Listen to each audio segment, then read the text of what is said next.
इस वीडियो के साथ हम आपको करा रहे हैं एक नया टॉपिक जो है ओलिगोपोली मार्केट में किस तरीके से प्राइस एंड आउटपुट डिटरमाइन होता है, जिसको आप स्विगी के ओलिगोपोली मॉडल के नाम से भी जानते हो।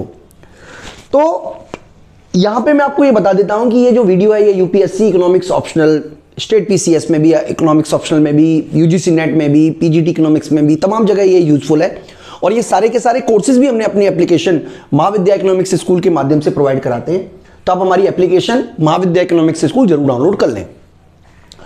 तो यहां पे हम डिस्कस कर रहे हैं कि किस तरीके से प्राइस एंड आउटपुट डिटरमाइन होता है अंडर ओलिगोपोली मॉडल में।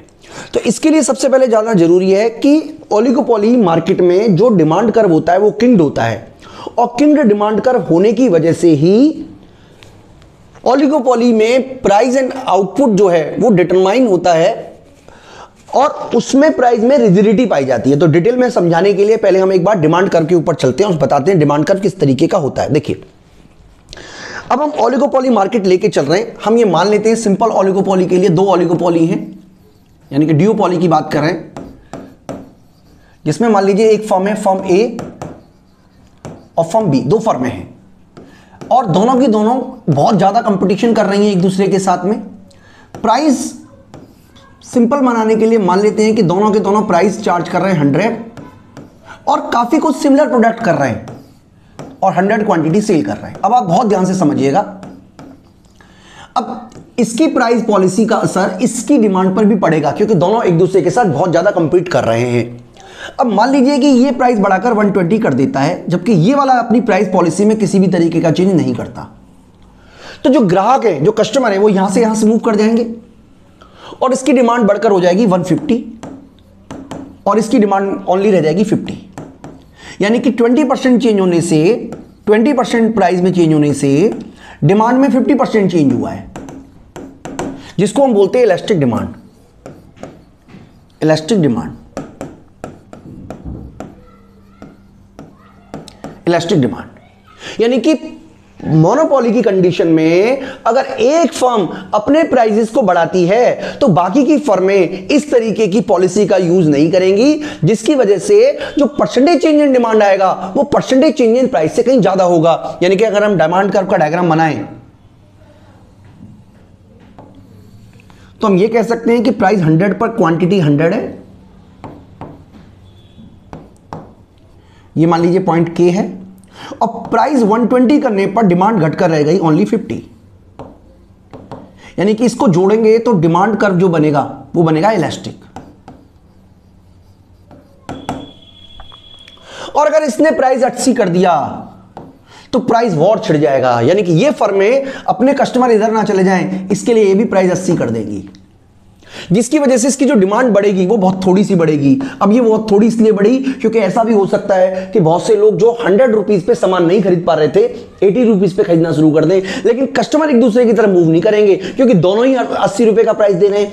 भाई मान लीजिए जियो सस्ता हो जाएगा तो एयरटेल से लोग जियो पे आ जाएंगे, लेकिन जियो भी सस्ता हो जाए, एयरटेल भी सस्ता हो जाए तो जो लोग एयरटेल पर हैं वो एयरटेल पे बने रहेंगे, जो लोग जियो पर हैं वो जियो पे बने रहेंगे, लेकिन बाकी के लोग जो मोबाइल फोन यूज नहीं कर रहे थे वो हो सकता है आ जाए।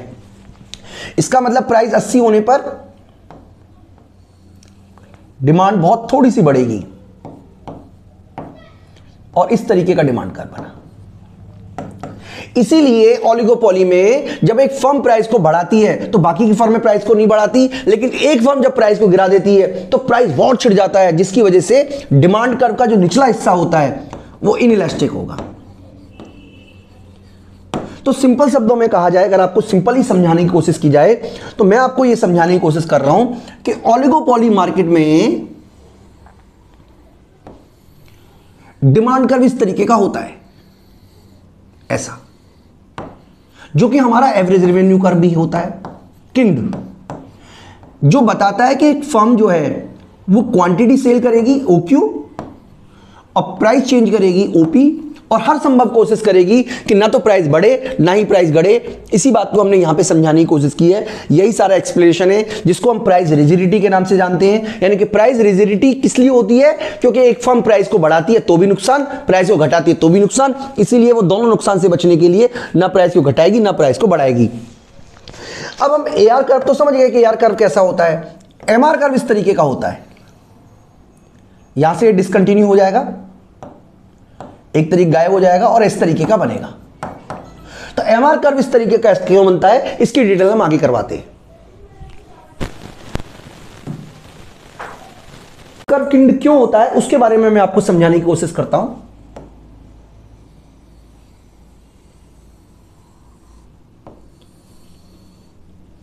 मान लीजिए, देखिए हम दो हिस्से बना रहे हैं, एक ये है हमारा, चलिए दोबारा बनाते हैं इसको, है ना, शुरू से।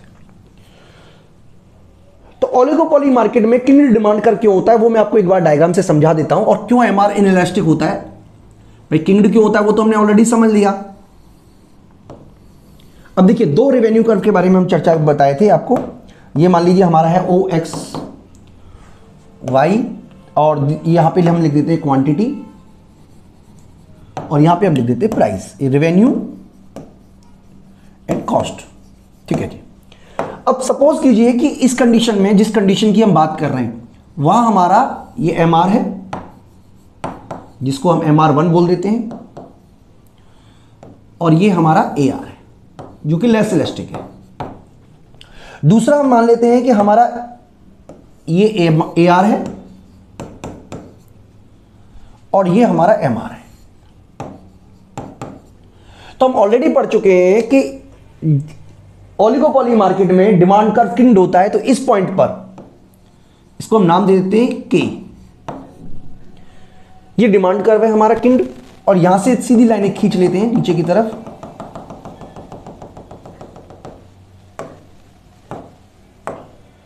ये हमारा MR था ना, इसको थोड़ा सा नीचे की तरफ ले जाते हैं ऐसा। ठीक है जी, आपको किंग यहां पे पॉइंट मिल गया।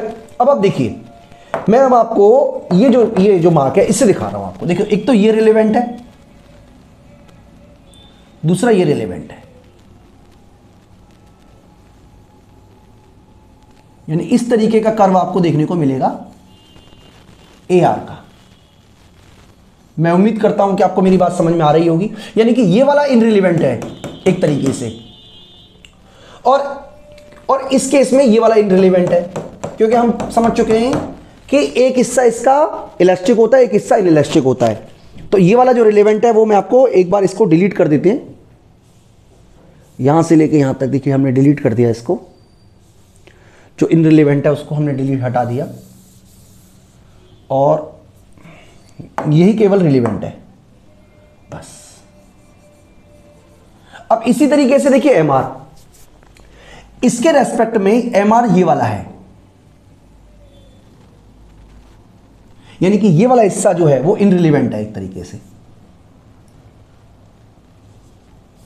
ये वाला MR इनरिलेवेंट है,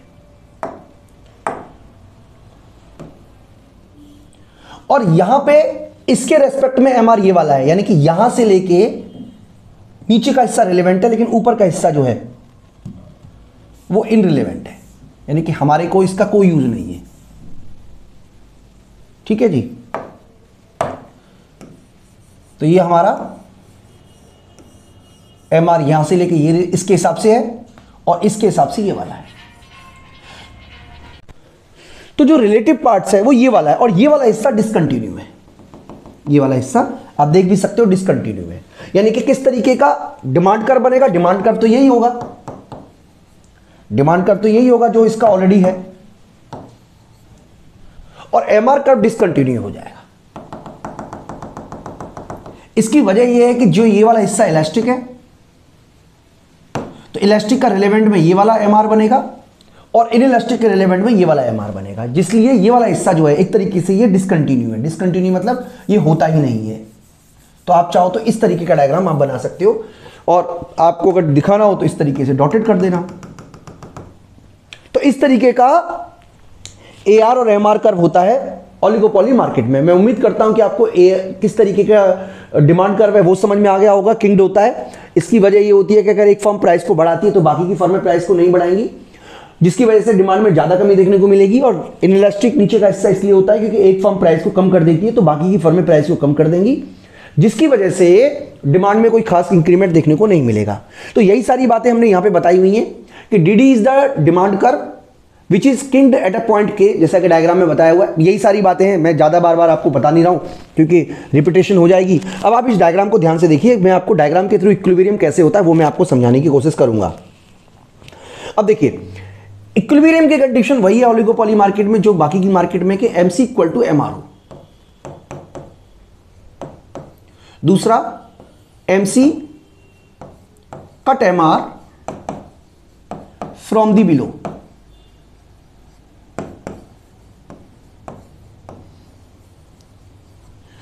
तो MC मान लीजिए इसको इस पॉइंट पे कट कर रहा है, मार्जिनल कॉस्ट 0, जिसकी वजह से जो क्वांटिटी डिटरमाइन होगी वो यही होगी OQ0, और जो प्राइस होगा वो ये होगा KQ0। यानी कि ओलिगोपॉली में प्राइस रिजिडिटी होती है। इसको प्रूफ करने के लिए हम एक बार और करते हैं। हम मान लेते हैं कि कॉस्ट में इंक्रीमेंट देखने को मिलता है, तो अगर मार्जिनल कॉस्ट इंक्रीज हो भी जाती है तो भी फर्म E0 से इक्विलिब्रियम पॉइंट E2 हो जाएगा, लेकिन उतनी ही क्वांटिटी प्रोड्यूस करती रहेगी जितनी वो पहले कर रही थी, और उतना ही प्राइस चार्ज करेगी जितना वो पहले चार्ज कर रहा था। यानी कि ओलिगोपॉली मार्केट में प्राइस वॉर का फियर इतना ज्यादा होता है कि फर्में अपने प्राइस को कांस्टेंट रखती है, चाहे प्राइस कॉस्ट क्यों नहीं बढ़ जाए। मतलब अगर कॉस्ट इंक्रीज हो भी जाती है तो भी वो अपनी प्राइस को चेंज नहीं करती, अपने आउटपुट को चेंज नहीं करती, क्योंकि हमेशा उनको प्राइस वॉर का डर लगा रहता है।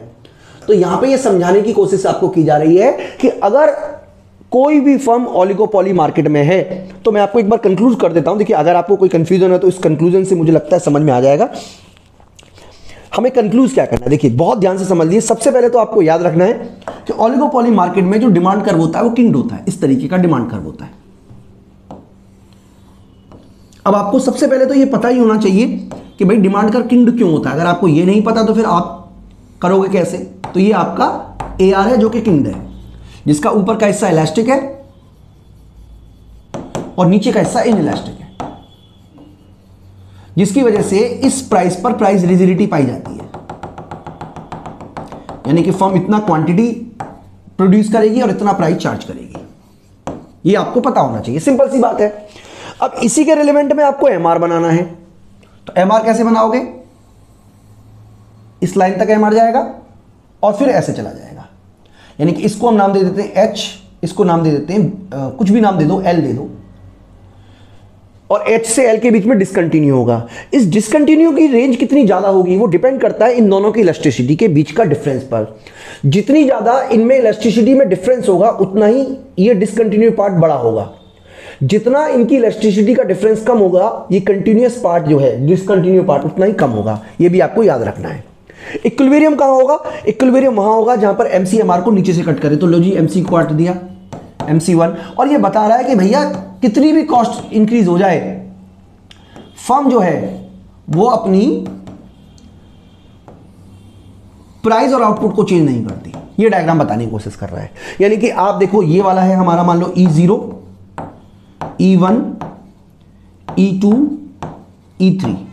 यानी कि अगर डिसकंटिन्यू पार्ट पे ये इंटरसेक्ट कर रहा है MC MR को, तो कॉस्ट के चेंज होने से भी प्राइस में और आउटपुट में किसी भी तरीके का चेंज नहीं होगा। यही ओलिगोपॉली मार्केट का कंक्लूजन है। लेकिन इस केस में एक बात और आपको याद रखनी है कि प्राइस रिजिडिटी का यह मतलब नहीं है कि कभी भी प्राइस चेंज नहीं होगा, कभी भी क्वांटिटी चेंज नहीं होगी। क्यों मैं ऐसा बोल रहा हूं? अगर मान लीजिए कॉस्ट इससे ऊपर चली जाती, इससे ऊपर चली जाती या इससे नीचे आ जाती, तो डेफिनेटली चेंज देखने को मिलता। उसको हम आगे कंटिन्यू कराते। फिलहाल आप, मैं उम्मीद करता हूं कि आपको ये कंसेप्ट सारा का सारा जो हमने यहां पे आपको समझाया है वो समझ में आ गया होगा कि किस तरीके से ओलिगोपॉली मार्केट में प्राइस और क्वांटिटी जो है वो आउटपुट डिसाइड होता है, और किस तरीके से डिमांड का डिटरमाइन होता है, ये हमने आपको समझा दिया। अगले पॉइंट में हम समझ रहे हैं कि अगर कॉस्ट कंडीशन चेंज हो जाए या डिमांड कंडीशन चेंज हो जाए तो किस तरीके से असर पड़ता है पूरे के पूरे मार्केट पर। तो देखिए, ये हम समझने के लिए आपको एक काम करते हैं, इसको थोड़ा सा छोटा कर लेते हैं और यहां आपको समझाते हैं। देखिए, सबसे पहले हम बात कर रहे हैं चेंज इन कॉस्ट कंडीशन की। चलिए यहां पे कर देते हैं इसको, चेंज इन कॉस्ट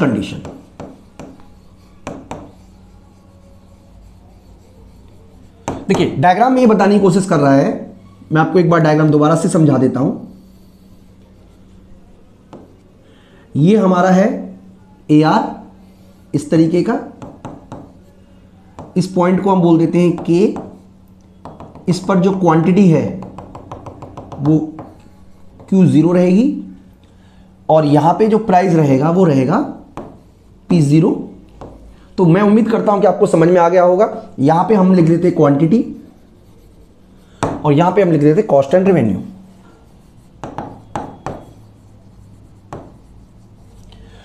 MR जिसके रिलेवेंट बनाना है तो आपको क्या करना है, पहली सीधी लाइन तक MR बनाना है और इसके बाद ये हमारा MR हो गया।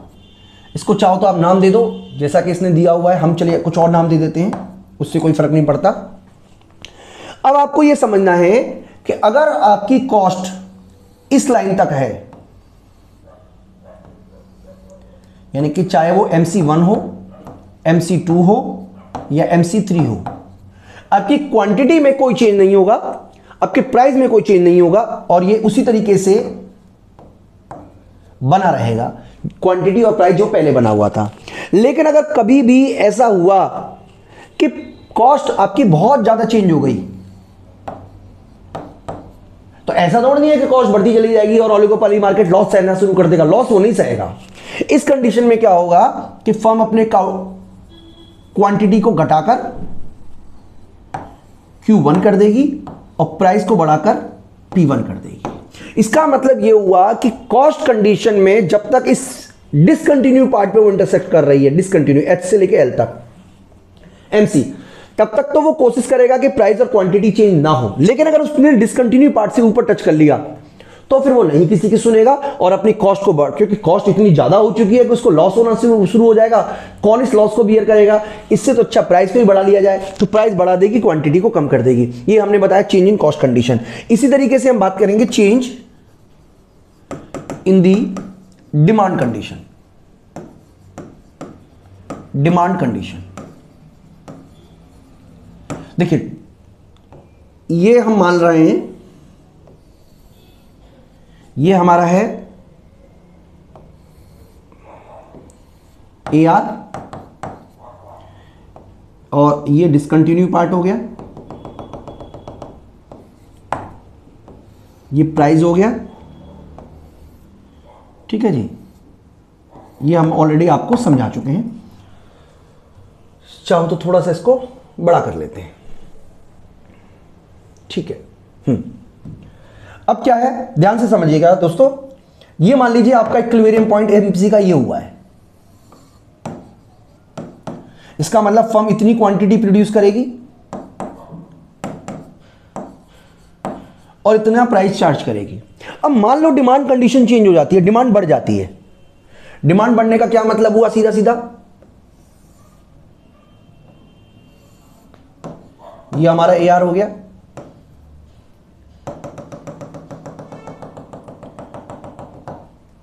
और ये हमारा MR हो गया। तो इस केस में फर्म का इक्विलिब्रियम इस M पॉइंट पर होगा, यानी कि फर्म पहले से ज्यादा क्वांटिटी सेल करेगी और पहले से ज्यादा चार्ज करेगी। तो यह समझाने का कोशिश की जा रही है कि ओलिगोपॉली मार्केट में अगर डिमांड कंडीशन चेंज हो जाए तो फर्म की प्राइस भी चेंज हो जाएगा। अब यहां तो इसको सेम प्राइस दिखाया हुआ है, ज्यादा क्वांटिटी दिखाया हुआ है, लेकिन यह भी पॉसिबल है कि ज्यादा फर्म प्राइस चार्ज करे और ज्यादा क्वांटिटी सेल करे। तो दोनों कंडीशन में हमने आपको समझाया कि ओलिगोपॉली मार्केट में किस तरीके से इक्विलिब्रियम डिसाइड होता है और किस तरीके से फर्में अपने प्रॉफिट को मैक्सिमम करने के लिए कोशिश करती हैं। इसके अलावा हम आगे भी ओलिगोपॉली से रिलेटेड बाकी के सारे मॉडल्स के बारे में डिस्कस करेंगे। इस वीडियो में इतना ही। Thank you.